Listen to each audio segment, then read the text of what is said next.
Hello guys, and welcome to another very exciting episode of Archives Kenya, where simply history meets entertainment. We have prepared for you an amazing show today. We'll be looking at Dedan Kimathi, or of course we, being me and my team here at Ink Media. Love you guys. So, let's do this, guys. Dedan Kimathi is no new figure to any Kenyan out there in tune with their history.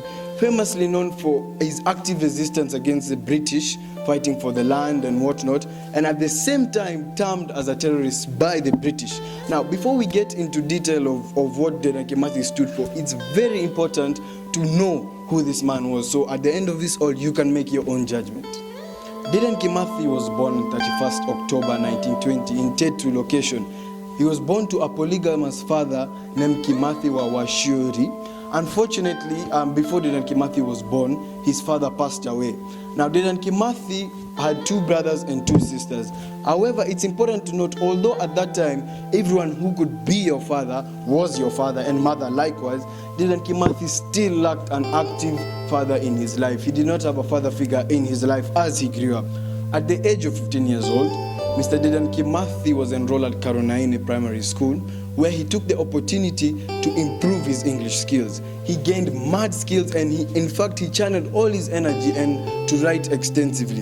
In fact, some of Mr. Dedan Kimathi's famous quotes are, "I'd rather die on my legs than live on my knees." God did not intend for one nation to be ruled by another forever. Furthermore, Mr. Dedan Kimathi did have a special ability in poetry.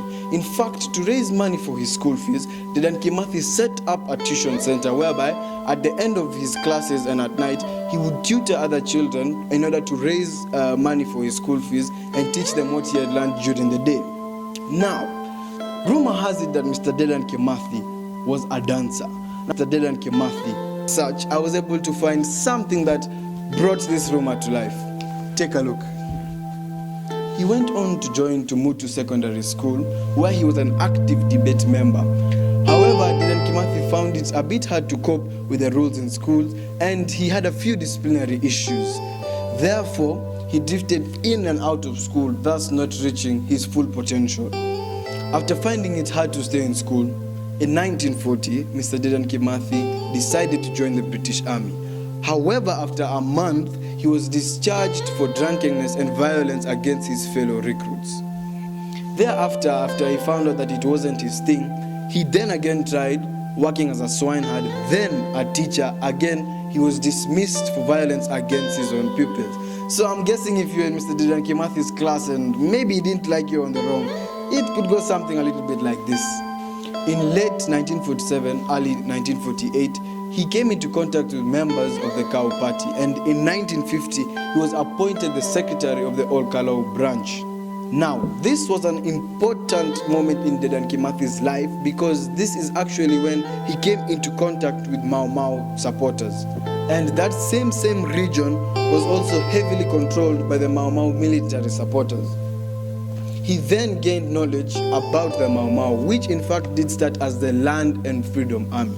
Now, this is also again very important because land was everything to the Kikuyus. So it's important to see why in fact Dedan Kimathi was seen as a hero to the Kikuyus. In 1951, he joined the 40 Group, the now defunct military wing of the KCA, Kikuyu Central Association. He presided over oath-taking, which was in fact perfect for Dedan Kimathi because he strongly believed in compelling fellow Kikuyus by way of oath into the Land and Freedom Independent movement. In the same year, Kimathi's actions were gaining him attention and he became a target, and eventually he was arrested. However, through the help of the local police, he was able to break out and escape. This marked the beginning of his uprising, and he was quick to form the Kenya Defense Council, which was to coordinate forest fighters in 1953. In 1956, 21st of October, a police force led by Ian Henderson was able to capture Dedan Kimathi in the Nyeri forest. A court presided over by Chief Justice Mr. O'Connor and an all-black jury sentenced Mr. Dedan Kimathi to death. In the early morning of 18th February 1957, Mr. Dedan Kimathi was hanged at the Kamiti Maximum Prison. He was buried at an unmarked grave And until to date, his wife Mukami Kimathi and together with their 4 children have been requesting for the search of the remains of Mr. Dedan Kimathi in order to give him a proper send-off. Kimathi is recognized as a hero in our country today due to his strong resistance against the British. The erection of the all-bronze statue in 2006 is a clear indication of this. On the other hand, Mr. Dedan Kimathi was termed as a terrorist by the British and labeled as the biggest prize in the anti-terror campaign. This makes one accept the cause but question the means. Had Dedan Kimathi used a more peaceful approach like the likes of Gandhi, could he have achieved more in his cause? Or was that the best way to gain support for his cause at the time? Food for thought. Don't forget to like, subscribe, share and comment below. My name is Arnold Thinwamugo, stressing that it is important to know your history, to love where you're from. Until next time.